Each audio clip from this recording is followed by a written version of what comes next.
Saludos. Hoy vamos a ver los fundamentos bíblicos de la Torá para la misión de la iglesia cristiana. Normalmente no solemos pensar en la Torá, o sea, los primeros 5 libros de la Biblia hebrea, lo que llamamos el Antiguo Testamento, que por cierto, normalmente ya estamos usando esta frase, Antiguo Testamento menos y menos. Solemos usar Biblia hebrea en el mundo académico o el Tanaj. Tanaj, que es simplemente como se le llama por sus 3 partes, Torah, Nevi'im y Ketubim, T-N-K, Tanaj.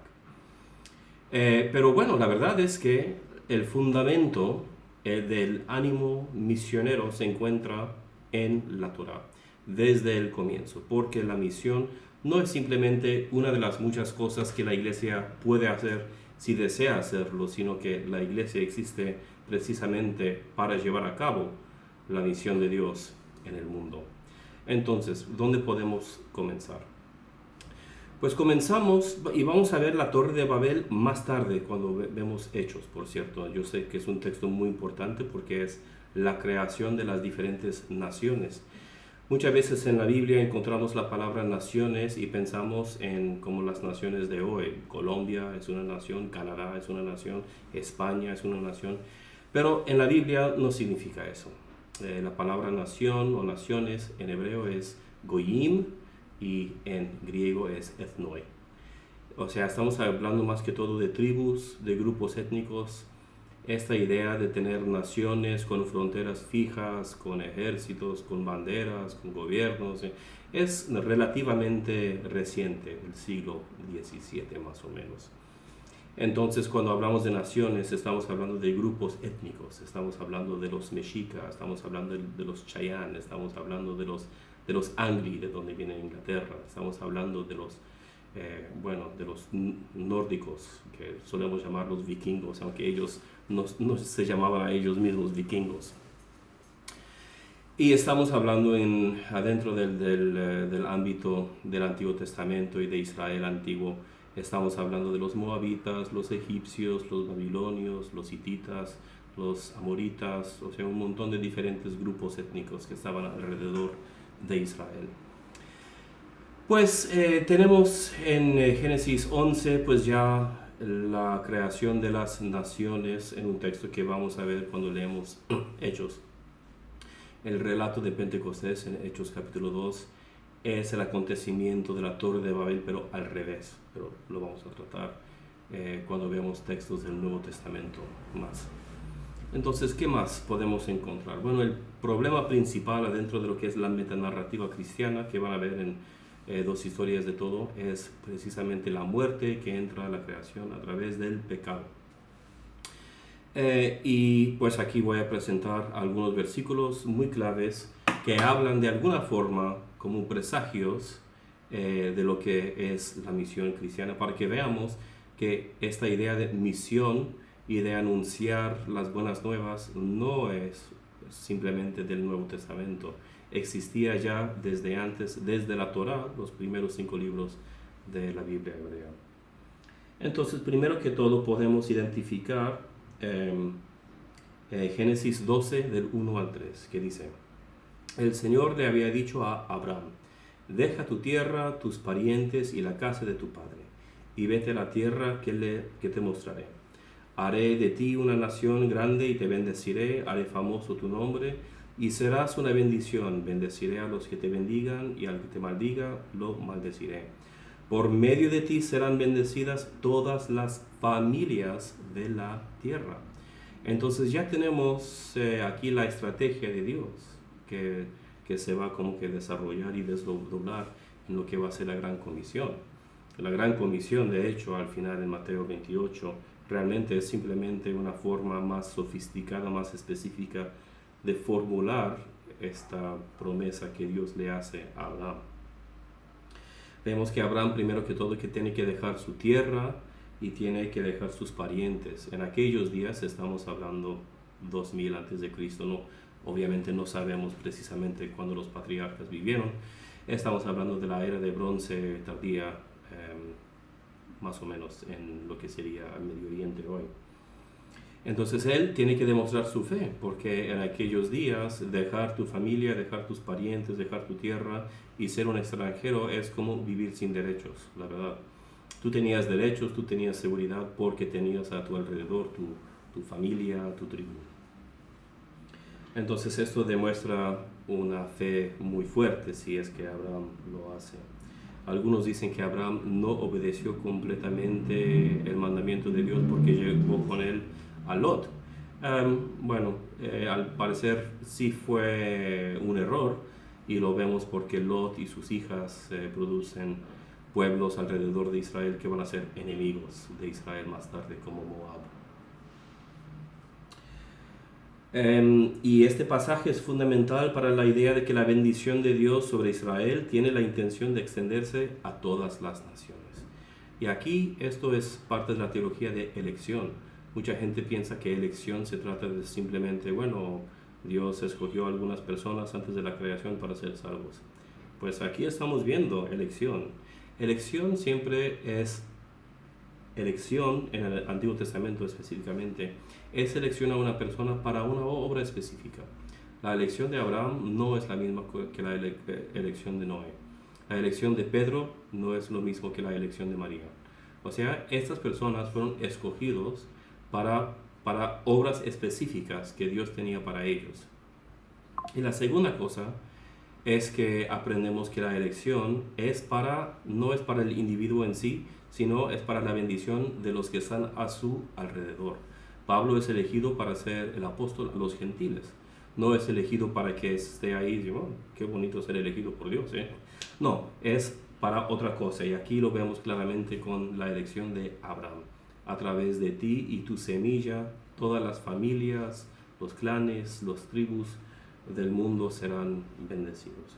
Entonces ya tenemos, aunque el centro de actividad divino aquí se identifica con una persona y su familia, vamos a ver que Dios tiene su plan de que algún día a través de esta bendición de esta persona y su mujer, su esposa, todo el mundo va a ser bendecido. Todos los pueblos, las familias del mundo serán bendecidos. Un segundo texto está en Éxodo 19, versículos 5 y 6.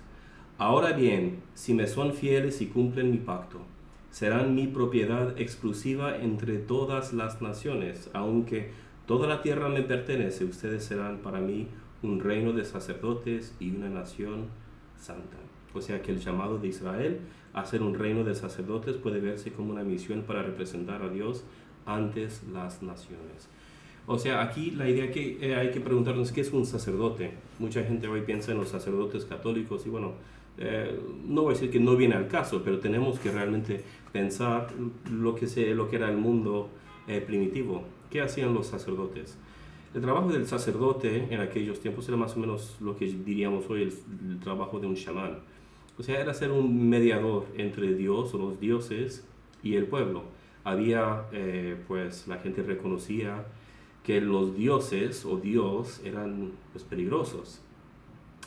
Y tenías que tener un especialista, alguien que sabía cómo manejar asuntos divinos para ser tu mediador. Entonces es como un electricista, o sea, si tú no sabes qué estás haciendo, tú no vas a tocar las cosas eléctricas, o sea, porque puede ser muy peligroso, ¿verdad? Entonces por eso existe un especialista que tú sabes que, bueno, yo no sé hacerlo, pero esta persona sabe hacerlo. E igual es una cosa muy importante. Tú no puedes decir, bueno, no, ya no tenemos electricidad en la sala, no pasa nada. O sea, es una cosa importante, tú necesitas esto. Y así eran los dioses o Dios en aquellos días. Era necesario tener algún mediador para representarte ante Dios o los dioses, las diosas, y para representar a la voluntad divina ante el pueblo. Entonces, esta idea de un mediador, la palabra es kohen, en hebreo. Entonces, precisamente tenemos esto que se cita después en el Nuevo Testamento refiriéndose a los cristianos, a la iglesia. O sea, el autor ahí está diciendo, bueno, no ha cambiado. Esta promesa no era solamente para Israel, sino para todo el pueblo de Dios. Entonces, ya aquí tenemos la idea de que todos somos, de alguna forma, mediadores y representativos o representantes de quién es Dios ante el pueblo que está a nuestro alrededor. O sea, no solamente algunos son sacerdotes, somos una nación de sacerdotes. Y igual que se aplicaba a Israel, pues se aplica a todos los creyentes hoy. Eso no significa que no hay una teología específica de una ordenación, o sea que hay ancianos, presbíteros, obispos, diáconos, gente que recibe la imposición de manos y que tienen algún trabajo especial adentro de la iglesia. No tienes que escoger esta o esta, puedes seguir con las dos cosas, que tradicionalmente es lo que han hecho la mayoría de los protestantes e incluso los católicos. Los católicos dicen, sí, somos una nación de sacerdotes, estamos de acuerdo. O sea, ellos no tienen vergüenza, no es un versículo que desconocen. 3. Deuteronomio 4, versículos 6 y 7. Obsérvenlos y pónganlos en práctica, porque así mostrarán su sabiduría e inteligencia a las otras naciones. Cuando ellas sepan de todos estos decretos dirán, en verdad, este gran pueblo es un pueblo sabio e inteligente. ¿Y qué nación grande hay que tenga dioses tan cercanos como lo está Yahvé, nuestro Dios, siempre que lo invocamos? Esto no es un versículo muy conocido, pero es importante en cuanto a la misión. ¿Por qué? Porque demuestra que la obediencia de Israel a la Torah, la ley de Dios, está destinada a ser un testimonio para las naciones circundantes. O sea, el deseo de Dios es que ellos van a vivir según la Torah, ¿okay? Es el pacto mosaico, regresando a eso, el Antiguo Testamento es el pacto mosaico, es el antiguo pacto, la alianza mosaica. Y la Torah era la parte de Israel. Dios decía, sé de tu Dios, serán mi pueblo, yo les voy a proteger, mandaré lluvia, tendrán hijos, sus ganados tendrán hijos y todo, y hay muchas promesas buenas, pero si es que Israel obedece. Y la Torah es precisamente la parte de Israel, son las obligaciones de Israel en este pacto. Cada pacto es como un contrato, es un acuerdo, ¿verdad? Y cada parte tiene sus obligaciones. Y la Torah es la parte de Israel. Y tiene que ver con lo que podían comer, cómo se podían vestir. Tenía que ver con terrenos, con agricultura, con sacrificios, con el sacerdocio. O sea, tenía que ver con un montón de diferentes cosas. Y hay 3 códigos legales en la Torah: el libro del pacto en Éxodo, el código de la pureza en Levítico y el libro de la ley en Deuteronomio. Son 3 códigos legales principales en la Torah que demuestran cuáles son las obligaciones del pueblo de Israel.